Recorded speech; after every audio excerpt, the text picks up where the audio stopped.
मैं जब मर जाऊं तो मेरी अलग पहचान लिख देना, लहू से मेरी पेशानी पे हिंदुस्तान लिख देना। ये आर.के. नेटवर्क के मुअज़्ज़ज़ दोस्तों, मैं हूं अहमद खान और आप तमाम सुनने और देखने वालों को अस्सलामु अलैकुम व रहमतुल्लाहि व बरकातुहू। दोस्तों, ये कहानी है एक ऐसे इंसान की कि जिसका जन्म तो एक ऐसे छोटे गरीब और कच्चे घर में हुआ था कि जिस घर में लेटकर उस घर की कच्ची छत के बड़े बड़े सुराखों को आसानी से देखा जा सकता था। लेकिन उसके बावजूद भी उस बच्चे ने अपनी मेहनत और लगन के साथ अपनी ज़िंदगी में मरते मरते वो मकाम हासिल कर लिया कि आज पूरी उर्दू और हिंदी दुनिया में कोई भी ऐसा इंसान नहीं जो उसे नहीं जानता हो। ये कहानी है एक ऐसे इंसान की कि जब बड़े बड़े माहिर उसकी शायरी को सुनते हैं तो कोई उसे अपने वक्त का डॉक्टर इकबाल कहता है तो उसे कोई गालिब कहता है। ये कहानी है उस इंसान की कि जब वो बड़े मजमे में खड़े होकर अपने अशार को सुनाना शुरू करता है तो आशिक को उसके शेर में अपना इश्क नज़र आता है, वहीं वतन से मोहब्बत करने वालों को उसकी शायरी में अपने वतन की मोहब्बत नज़र आती है, और पॉलिटिक्स में दिलचस्पी रखने वाले लोगों को उसके शेर में सियासत नज़र आती है। दोस्तों, आज की इस वीडियो में हम बात करेंगे उस राहत इंदौरी के बारे में जो भले ही आज हम सबके बीच से इस दुनिया से चला गया हो, लेकिन आने वाली नस्लें हमसे ये ज़रूर कहेंगे तुम तो बड़े ही खुशनसीब हो कि तुमने राहत इंदौरी को अपनी आँखों से देखा है। दोस्तों, राहत इंदौरी 1 जनवरी 1950 को मध्य प्रदेश के इंदौर शहर में पैदा हुए थे। राहत इंदौरी का बचपन बहुत ही ज़्यादा गरीबी में गुजरा था। तो खुद बताते हैं कि बचपन में हमारा गुजर बसर करना बड़ा ही मुश्किल था, क्योंकि उनके वालिद साहब इतना नहीं कमा पाते थे कि वो लोग सही से गुजर बसर भी कर सके। यहाँ तक कि उनके घर की हालत ऐसी थी कि वो बताते हैं कि जब वो रात के वक्त अपने घर पर लेटा करते थे तो अपनी छत को देखा करते थे, क्योंकि उनकी छत में पैबंद लगे हुए थे और वो सोचा करते थे कि ये गुर्बत कब ख़त्म होगी। लेकिन दोस्तों, सबसे बड़ी हैरत की बात ये थी कि जिस इंसान को आज पूरी दुनिया शायरी के नाम से जानती है, उस इंसान को बचपन से शायरी का शौक़ नहीं था, बल्कि बचपन में उनको पेंटिंग करने का बहुत ही ज़्यादा शौक़ था, और एज आ पेंटर उन्होंने तकरीबन 10 साल लगातार इस काम को किया था। खुद बताते हैं कि बचपन में उन्होंने इतनी ज़्यादा पेंटिंग की कि वो उनका एक बिज़नेस बन गया था। उसी से ही वो अपनी कमाई करते थे और गुजर बसर करते थे।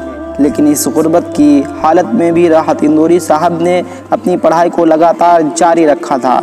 1973 में उन्होंने इस्लामिया करीमिया कॉलेज से अपनी ग्रेजुएशन कंप्लीट की, और इसके बाद 1975 में उन्होंने अपना एमए उर्दू से कंप्लीट किया। एमए करने के बाद राहत इंदौरी साहब ने उर्दू पर ही पीएचडी की। दोस्तों, राहत इंदौरी साहब का नाम राहत इंदौरी नहीं बल्कि राहत कुरैशी था, लेकिन जब वो शायरी दुनिया में मशहूर हुए तो उनका शहर इंदौर था, तो इस वजह से उनके नाम के साथ इंदौरी लगाया गया और उन्हें पूरी दुनिया में राहत इंदौरी के नाम से जाना जाने लगा।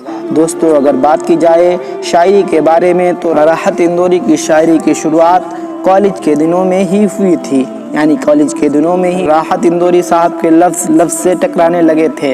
राहत इंदौरी साहब खुद एक ऐसे मुशायरे के बारे में बताते हैं कि जिसमें हिंदुस्तान के सभी बड़े बड़े शायर मौजूद थे। वो कहते हैं कि बड़े सिफारिशों के बाद हमारा नंबर भी उस मुशायरे में लग गया था, लेकिन परेशानी ये थी कि राहत इंदौरी को उस वक्त कोई भी नहीं जानता था। ना राहत इंदौरी के पास पहचान थी और ना ही कोई और चीज़ मौजूद थी।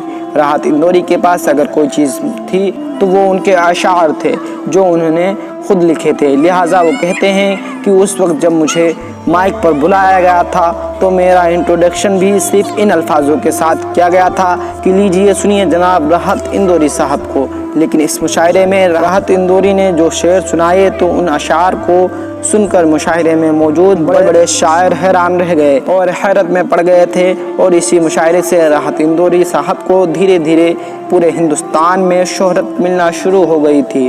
اور دھیرے دھیرے وہ دن بھی آ گیا کہ جب پوری دنیا راحت اندوری صاحب کو اپنے دور میں اردو کا سب سے بڑا شاعر ماننے لگی تھی۔ دوستو، راحت اندوری صاحب بتاتے ہیں کہ جب وہ مشاعرے کی وجہ سے اپنے گھر سے لمبے لمبے سفر پر نکل جایا کرتے تھے، کبھی 20 دن کے لیے تو کبھی 15 دنوں کے لیے، کہ بیوی کو آس پاس کے لوگ تانے دیا کرتے تھے اور ان سے کہا کرتے تھے کہ تم شاعر کی بیوی ہو، کیا تمہارا گزارا ہو جائے گا؟ راحت اندوری صاحب ایک انٹرویو میں بتاتے ہیں کہ جو ان کے چھوٹے چھوٹے بچے تھے ان سے بھی کبھی نہیں مل پایا کرتے تھے۔ ان کا کہنا تھا کہ جب ان کے بچے 10-12 سال کے ہو گئے تب انہوں نے خود اس چیز کو محسوس کیا کہ میرے بچے اتنے بڑے ہو چکے ہیں، کیونکہ اس سے پہلے انہیں کبھی بھی اپنے بچوں کے ساتھ وقت بتانے کا موقع نہیں مل پایا تھا۔ دوستو، راحت اندوری نے شاعری کی دنیا میں وہ مقام حاصل کر لیا تھا کہ ان کے مشاعرے نہ صرف ہندوستان میں ہوا کرتے تھے بلکہ UAE، امریکہ، UK، قطر، بحرین، سعودی عربیہ جیسے بے شمار ملکوں میں ہوا کرتے تھے۔ دوستو، راحت اندوری صاحب کی سب سے خاص بات یہ تھی کہ انہوں نے کبھی وقت کی گورنمنٹ کے سامنے اپنے سر کو نہیں جھکنے دیا، یعنی گورنمنٹ کسی کی بھی ہو، کبھی بھی اس گورنمنٹ کی جی حضوری نہیں کی۔ انہوں نے اپنے پورے کیریئر میں ہر گورنمنٹ کی مخالفت کی۔ دوستو، ابھی کچھ ہی دن پہلے جب پورے ملک میں سٹیزن شپ امینڈمنٹ ایکٹ کا ویرودھ ہو رہا تھا تو راحت اندوری صاحب کے بہت سے شعر پروٹیسٹ میں مشہور ہوئے تھے، یعنی جگہ جگہ جہاں بھی دھرنے ہو رہے تھے وہاں پر راحت اندوری صاحب کے شعر بہت ہی زیادہ استعمال کیے جا رہے تھے، اور یہی وجہ ہے کہ کچھ لوگوں کے دماغ میں یہ غلط فہمی بیٹھ گئی ہے کہ راحت اندوری صاحب صرف اور صرف BJP گورنمنٹ کے خلاف تھے۔ حالانکہ اگر آپ چھان بین کریں گے تو آپ کو معلوم ہوگا کہ راحت اندوری صاحب کی جتنی بھی پولیٹیکل شاعری یعنی کہ انقلابی شاعری ہے تمام کی تمام BJP گورنمنٹ کے آنے سے پہلے لکھی ہوئی ہے۔ حالانکہ اس میں سے زیادہ تر شاعری تو آج سے تقریباً 15 سے 20 سال بھی پرانی ہے۔ دوستو، راحت اندوری صاحب اپنی زندگی میں بہت سارے ایسے شعر لکھ دیے ہیں جو کچھ تشدد پسند لوگوں کو پسند نہیں آتے ہیں۔ اسی وجہ سے آج ان کی موت ہونے کے بعد بھی آپ ٹویٹر یا فیس بک یا پھر بہت سے نیوز چینل کے کمنٹ باکس میں جا کر دیکھ سکتے ہیں کہ بہت سے لوگ ان کی موت کے وقت بھی خوشی منا رہے ہیں، اور ان لوگوں کو آج سکون ملا ہے کہ ایسی انقلابی اور جذباتی اور شاندار شاعری کرنے والا انسان اس دنیا سے چلا گیا ہے۔